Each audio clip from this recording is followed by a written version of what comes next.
नमस्कार। प्रधानमंत्री नरेंद्र मोदी और गृह मंत्री अमित शाह की तमाम वाजिब गैर वाजिब रणनीति के बाद भी ममता बनर्जी बंगाल का चुनाव जीत गई। मोदी विरोधी इस बात से बेहद खुश हैं। उनकी खुशी आंखों के साथ साथ मुंह से भी छलक रही है। लोग कह रहे हैं ममता बनर्जी ने मोदी और शाह का घमंड तोड़ दिया। बंगाल का चुनाव जीतने के लिए बीजेपी ने एड़ी चोटी का जोर लगा दिया था। साम दाम दंड और भेद सारे फार्मूले ममता के खिलाफ अपनाए गए। ममता बनर्जी की पार्टी के नेताओं को तोड़कर बीजेपी में लाया गया। हिंदू मुसलमान कार्ड खेला गया। बांग्लादेशी और रोहिंग्या मुसलमानों का हौवा खड़ा किया गया। बीजेपी और संघ के मुख्य नेताओं से लेकर मीडिया तक को लगा दिया गया। चुनाव आयोग तक ने अपना महत्वपूर्ण रोल प्ले किया, लेकिन मोदी और शाह का कोई भी दाव ममता के सामने टिका नहीं।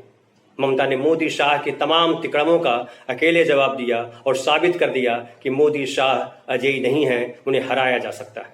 चुनाव के पहले राष्ट्रीय मीडिया ने ऐसा प्रचारित किया था कि बंगाल में ममता बनर्जी को इस बार मुश्किल होने वाली है। बीजेपी बड़ी ताकत के तौर पर उभरेगी और कोई ताज्जुब नहीं बीजेपी सरकार बना ले। इसके लिए बीजेपी ने ममता के लगभग बड़े नेताओं को अपने पाले में खींच लिया। शुभेंदु अधिकारी जो कभी ममता का दाया हाथ हुआ करते थे, वो तक बीजेपी के दाव में फंस गए और वह विभीषण की भूमिका में आ खड़े हुए। लगा जैसे ममता के लिए राह मुश्किल है। ममता के सामने संकट ये भी था कि उन्हें सिर्फ बीजेपी से लड़ना नहीं था, बल्कि कांग्रेस का साथ लेकर खम ठोक रही वामपंथी पार्टियों के फ्रंट का भी तोड़ ढूंढना था। मीडिया ने ममता को कमजोर करने के लिए इस बात को हवा दी कि बंगाल में संघर्ष त्रिकोणीय होने वाला है और इस त्रिकोणीय मुकाबले का असली लाभ बीजेपी को ही मिलेगा, क्योंकि वाम दल ममता के ही वोट को काटेंगे, बीजेपी के नहीं। इस कारण मोदी और शाह ने कम्युनल पोलराइजेशन को भी अपना हथियार बनाया और बांग्लादेशी और रोहिंग्या मुसलमानों की घुसपैठ को जोर शोर से उठाया। लेकिन ममता बांग्ला संस्कृति और विरासत की बात करती रही और अंततः बीजेपी को इस पोलराइजेशन से लाभ के बजाय नुकसान ही हुआ। मामला मोदी शाह वर्सेस ममता हो गया और ममता मोदी और शाह की जोड़ी पर अकेले भारी पड़ गई।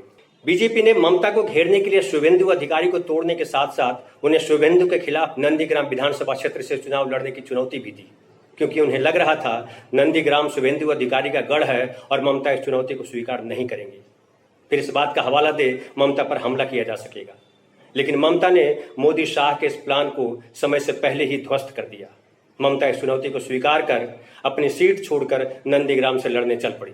विशेषज्ञों का मानना है ममता भले इस सीट से हार गईं, लेकिन ममता के इस फैसले का फायदा टीएमसी के बाकी उम्मीदवारों को मिला।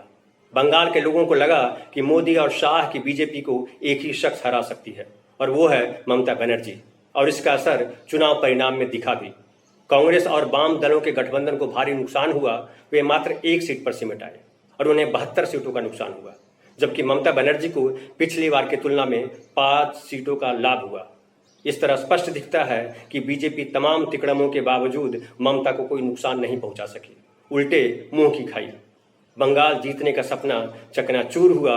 मोदी शाह की भद्द पिटी।